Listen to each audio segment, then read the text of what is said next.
আজকের গল্প room number 301।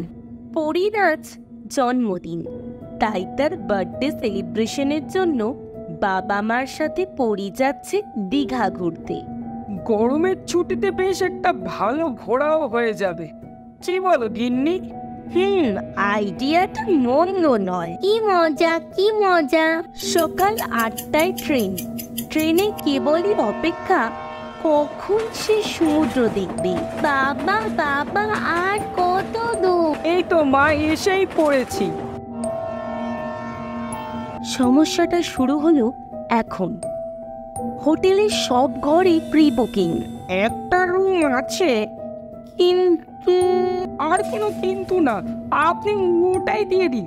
আমরা 3জন, কোনো সমস্যা হবে না। পরী তো এদিকে বেজায় খুশি, জন্মদিনে সে দীঘা এসেছে। সকালে সে মা বাপির সাথে যাবে সমুদ্রে। মধ্যাহ্নের ধোঁত সেরে সবাই একটু রেস্ট নিচ্ছে। এমন সময় পরীর চোখ গেল ছাদের দোলনার দিকে। দোলনা একা একা দুলছে, কেউ তো বসেও নেই। জাদু দোলনা বুঝি? একটু দোলনা চড়ে আসি, পাপি মামুনি তো ঘুমাচ্ছে। এই বলে সে দোলনায় উঠে পড়ল। ক্রমশ দোলনার গতিবেগ বাড়ছে। পরী হালকা হালকা ভয় পেতে শুরু করলো। দোলনার এমন জোরালো শব্দে ঘুম ভেঙে যেতে পরিমা তৎক্ষণাৎ বলে উঠল, পরী, দোলনাটা থামাও, এত জোরে দোলনা কেউ চড়ে? নামো বলছি, নামো। এখন চুপচাপ ঘুমা দেখে তো খুব দুষ্টুমি বেড়েছে তোমার। পরীর চোখ দুটোতে ঘুমের কোনো লেশ নেই। সে এক দৃষ্টে তাকিয়ে আছে সিলিং ফ্যানের দিকে।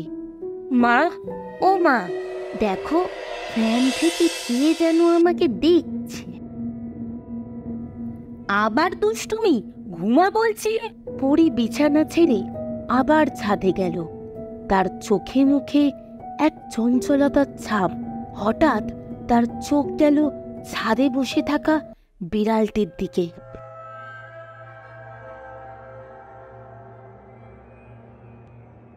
এক আতলা পাথরের আঘাতে সে নিষ্পাপ বিড়ালটিকে আঘাত করলো।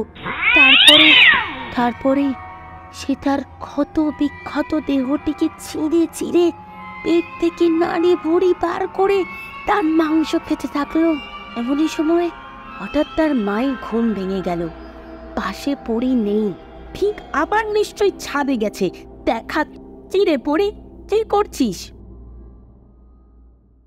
এই বলে তার মা তাকে টানতে টানতে ঘরে নিয়ে এলো। মুখে এটা কিসের দাগ? একদম বাইরে যাবি না বলে দিলাম। এমন সময় অন্য এক কণ্ঠস্বরে পরী বলে উঠল, আমার খিদে পেয়েছে। এই তো সবে খাবার গেলি, যত ভুলভাল কথা, চুপচাপ শো বলছি। এমন সময় পরী তার মায়ের গলাটা হঠাৎ চেপে ধরল। কি করছিস মা? ছেড়ে দে, ছেড়ে দে। কোনো মতে পরীর হাত থেকে ছাড়িয়ে তারা এমন পরিস্থিতিতে দুজনেই দিশাহারা হয়ে হোটেল ম্যানেজারকে ডাকতে ছুটল।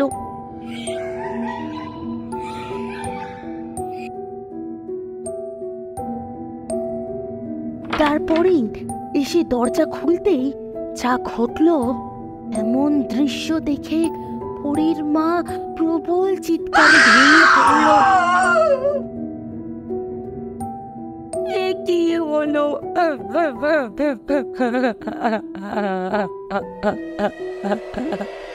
এটিকে তড়িঘড়ি হাসপাতালে নিয়ে যাবার ব্যবস্থা হলো। এ যাত্রায় সে তার প্রাণ ফিরে পেল। হোটেল ম্যানেজারের কাছ থেকে জানা গেল ওই ঘরে কোনো এক মহিলা গলায় দড়ি দিয়েছিল। তার আত্মা এখনো রয়ে গেছে ওই ঘরে। Room number 301।